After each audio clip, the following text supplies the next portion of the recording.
it's your boy Nerfed Benny back with another video, and today we're gonna do a study vlog. So I've been planning this video recently, actually for a long, maybe for like the past month on my content schedule, because like after the stop that I posted on Instagram, I wanted to continue, so I was like just constantly thinking about it because this is my passion. So I just kept planning on straight up and I came up with this video idea. So let's do the study with me. Alright, so it's actually gonna be less talking and more of a montage, so let's get at it.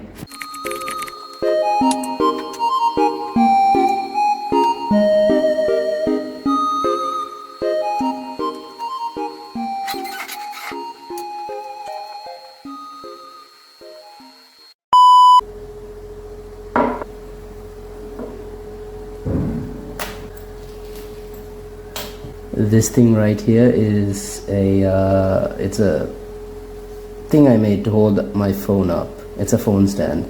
It's pretty cool, huh? I'm not going to use it right now because I'm recording with my phone.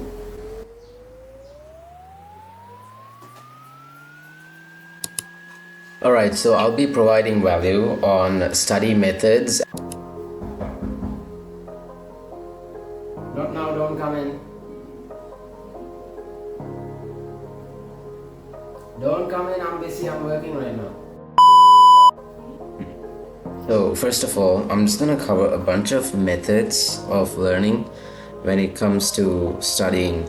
Most people can't keep their focus for a very long time, and through the growth of social media and all kind of things, people's concentration or retention levels have reduced drastically, especially when it comes to consuming content, and you consume short form content. Your brain naturally adapts to having a slower or smaller retention. So I'm not gonna tell you how to gain the retention, alright, because you have to stop doing what you're doing. You have to stop consuming the short form content, and you have to just try not to, you have to make yourself have a more big attention span. There's no other way to it. You have to put in the effort to it. So I'm just gonna teach you guys the techniques where you can improve base, where you can like study much better. So let's start first of all, let's start with a method that everyone knows, and it is called the Pomodoro technique, which is a derivation from a Japanese method which involves in breaking your work, usually in intervals of 25 minutes of work to 5 minutes of short breaks. And it helps maintain focus and productivity by giving your brain regular rest periods, which is a good technique, but not for me. So we are moving on to number 2, the method that I use. It's called active recall, and this method is really important.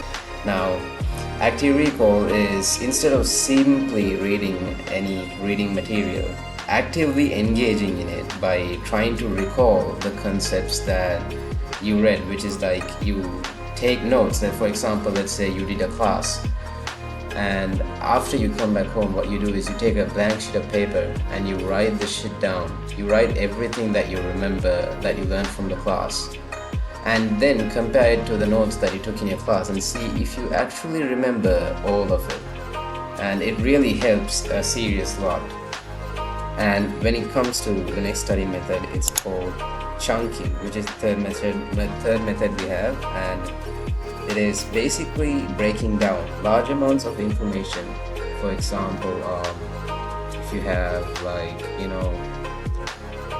let's say if you're doing a huge biology lesson or something. So when it comes to stuff like those, you break down huge intervals and you break down it into manageable chunks. For example, if you're learning about, when it comes to biology, if you're learning about proteins, like the fact that it breaks down into amino acids and it breaks down into further ways, and how it is made and what kind of chemicals that are actually breaking down that thing into amino acids. So for example, when you learn stuff like those, you have to use the method chunking, where you break down larger things into smaller things. Now I used a small example, it's nothing big there to break down, but yeah, you get what I'm saying. And then we have the next method, which is the fourth one, which is for the people who have ADHD, which is called interleaved practice, which is mixing up different topics from, different lessons or different skills and focusing on one thing at one time, but you mix things up, which will in turn help you process it more. And yeah, I think it's for people who can't focus on one thing, and it probably helps really a real lot for people who have ADHD.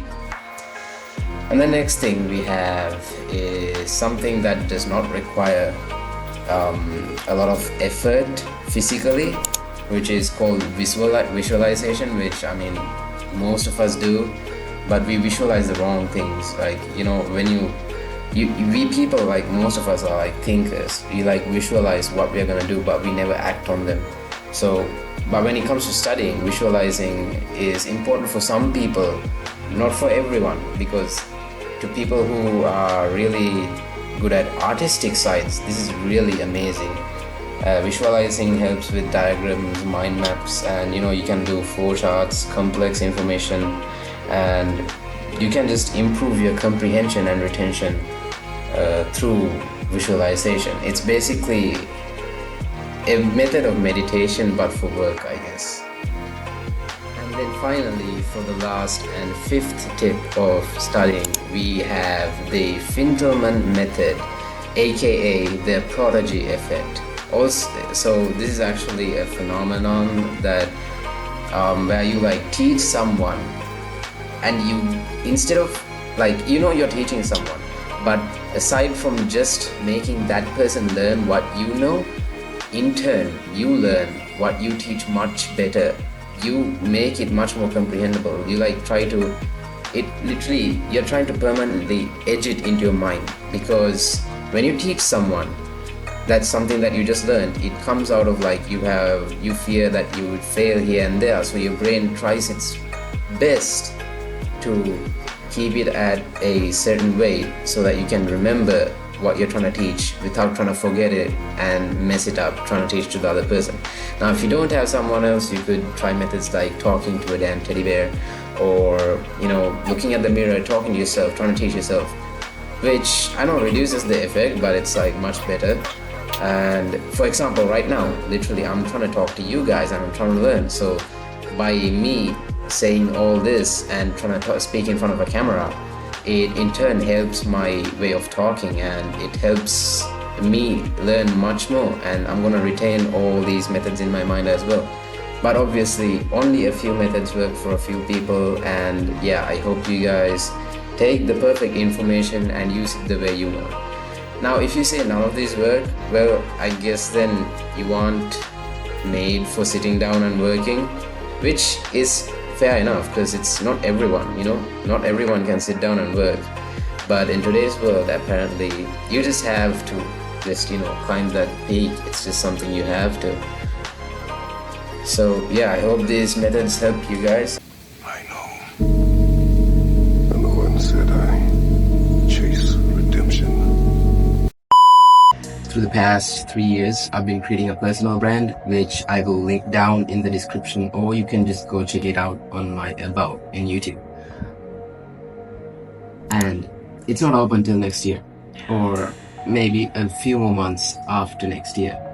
So since it's not open, then I recommend you guys just go down to the description, get into the Discord server, and yeah, just have fun with a bunch of retards.